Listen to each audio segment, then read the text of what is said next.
నమస్తే. ఇన్నాళ్ళు నన్ను సపోర్ట్ చేస్తూ, ఎంకరేజ్ చేస్తూ మీ ప్రేమని నాకు అందిస్తున్న ప్రతి ఒక్కరికి కృతజ్ఞతలు. అలాగే ఈ వీడియో కూడా ఖచ్చితంగా మీకు ఉపయోగపడుతుంది. లైక్, షేర్ అండ్ సబ్స్క్రైబ్ చేసి మీ సపోర్ట్‌ని నాకు అందించండి. అలాగే ఈ వీడియో పట్ల మీకున్న అభిప్రాయాన్ని కామెంట్ సెక్షన్‌లో కామెంట్ చేసి తెలియజేయండి. ఇప్పుడు వీడియోని చూద్దాం. నమస్తే, వెల్కమ్ టు అవర్ ఛానల్. నేను పద్మిని. ప్రస్తుతం మనతో పాటు ప్రముఖ ఆధ్యాత్మికవేత్త, ఆస్ట్రోన్యూమరాలజిస్ట్, వేదిక్ వాస్తు స్పెషలిస్ట్, శ్రీ విద్య మరియు హనుమత్ ఉపాసకులు బ్రహ్మశ్రీ డాక్టర్ సిస్లా జయశంకర్ గారు మనతో పాటు ఉన్నారు. మాట్లాడదాం. సార్ నమస్తే. సార్ సార్ నంబర్స్ గురించి చెప్తున్నారు. ఏ డేట్ ఆఫ్ బర్త్ లో పుట్టిన వాళ్ళు ఎలా ఉంటారు అనేది వివరంగా తెలియజేస్తున్నారు. నంబర్ 3 చాలా చాలా అంటే గురువు నంబర్ కాబట్టి డెఫినెట్ గా చాలా మంది చాలా ఇష్టపడుతూ ఉంటారు నంబర్ 3ని. మరి మీరు ఎలా అనాలిసిస్ చేస్తారు నంబర్ 3ని? ఇది నా అనాలిసిస్ లోనే కొంత నాకు డిసప్పాయింట్మెంట్ పాయింట్స్ ఉన్నాయి. 3వ నెంబర్లో వ్యక్తుల్ని చూసిన మీదట ఏ నెలలో అయినా 3వ తేదీని కానీ, 12వ తేదీని కానీ, 21వ తేదీని కానీ, 30వ తేదీని కానీ పుట్టిన వాళ్ళు 3వ నెంబర్ జాతకులు. ఈ 3వ నెంబర్ అంటే గురువుకు సంబంధించిన ఇది. సో మనం జనరల్గా ఏమంటాం, గురువుకు సంబంధించిన వాళ్ళు అంటే బాగా భక్తి ప్రపత్తులు ఉంటాయి, బాగా మంచి నీతి నిజాయితీలతో ఉంటారు, గురు భావం కలిగి ఉంటారు అని అనుకుంటాం. కానీ జనరల్గా వీళ్ళకి ఉండదే భక్తి ఉండదు. అంటే రేర్ కేసులు, జాతకంలో బలమైన గ్రహాల వల్ల కానీ లేకపోతే పరిస్థితుల ప్రభావం వల్ల కానీ వీళ్ళు భక్తులుగా మారుతారు. జనరల్గా అయితే డివోషన్ అనేది ఒక ఎమోషన్ గా ఉండదు. ఓకే, నేను భక్తితోనే ఉంటాను సార్. నేను కూడా 3కి చెందిన దాన్ని. రేరా కాదమ్మా, నీది డెస్టినీ నెంబర్ పనిచేస్తుంది ఇప్పుడు నీకు ఈ టైంలో తర్వాత. ఓకే, అమ్మ బాబాయ్, అయితే 40 తర్వాత మళ్ళీ 3కి వచ్చేస్తాం కదా, అప్పుడు భక్తి మారుతుందా? అమ్మ బాబాయ్, 40 to 60 ఆఫ్ కోర్స్ 35 దాటిన తర్వాత ఆడవాళ్ళు మంచి ఫైర్ మీద ఉంటారు. సో అదే నువ్వు పర్సనల్ గా తీసుకోకమ్మా, కానీ 3 ఇస్ అసోసియేట్ అవుతుంది అంటే మా రీసెర్చ్ ఇది. డెఫినెట్లీ సార్, రీసెర్చ్ చెప్పండి సార్. సో భక్తి అనేది కొంచెం తక్కువే వీళ్ళకి. ఓకే, బయటికి కనిపించదు కానీ బాగా తక్కువ. అంత డీప్గా మహా భక్త కన్నప్పులుగా మారేంత భక్తి ఉండదు. చాలా లైట్గా దండం పెట్టాను, పొద్దున్నే దండం పెట్టానంటే అగరబత్తి వెలిగిస్తానంట, అంతవరకే. సో అట్లా ఉంటుంది. జనరల్గా కొంచెం కన్నింగ్నెస్ ఉంటుంది, కొంచెం అబద్ధాలు కూడా ఆడుతుంటారు. తర్వాత గురువుల్ని, పెద్దల్ని అసలు నమ్మరు. చాలా మంది ఇలాగే చెప్తుంటారంటే ఇట్లాగే వింటుంటారు అనే మాట మాట్లాడుతుంటారు జనరల్గా. ఇన్ జనరల్ అంటే ఎక్సెప్షనల్ కేసులో ఎక్కడో గ్రహస్థితి బలంగా ఉంటే తప్ప 90% ఇలాగే ఉంటుంది. బట్ వీళ్ళు చేయకూడని తప్ప ఏంటంటే గురువుల్ని, పెద్దల్ని నిందించకూడదు. వీళ్ళు జనరల్గా పెద్దల మాట విన్నట్టుగా నటిస్తారు, వినరు. గురువుల్ని గౌరవించినట్టుగా కనబడతారు కానీ గౌరవించరు.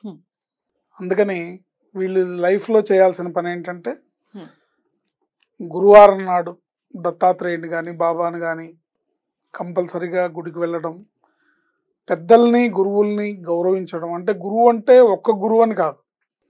దత్తాత్రేయుడు చెప్తాడు నాకు 32 మంది గురువులు ఉన్నారని. అట్లాగే గురువుకే అంతమంది గురువులు ఉన్నారంటే మనకి మంచి చెప్పే వాళ్ళందరూ మనకు గురువులే. నీకు నచ్చినా నచ్చకపోయినా వాళ్ళని నిందిస్తే కనుక ఆ పాపం మీ అకౌంట్లో పడుతుంది.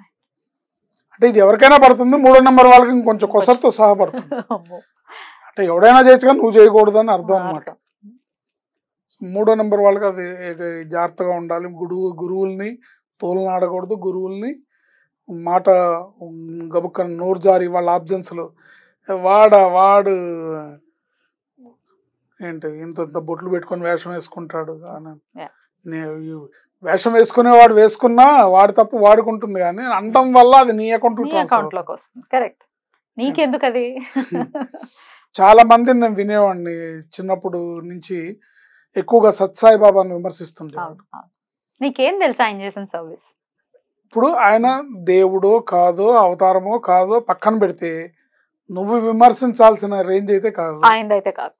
నీది ఆ రేంజ్ కాదు, నీతో అనిపించుకునేంత రేంజ్ కాదు. ఏంటి నువ్వు ఊరికే నోరు జారటం వల్ల నీకు వాచాదోషము నీకు పాపము అంటుతుంది తప్ప ఆయనకు వచ్చేది ఏం లేదు. ఆయనకు వస్తూనే ఉంటుంది. ఏంటి ఆయనకి సంపద పెరుగుతూనే ఉంటుంది. ఆయన చేసే మంచి పనులు కూడా చేస్తున్నారుగా, చేశారు కదా, ఎంత సర్వీస్ చేశారు.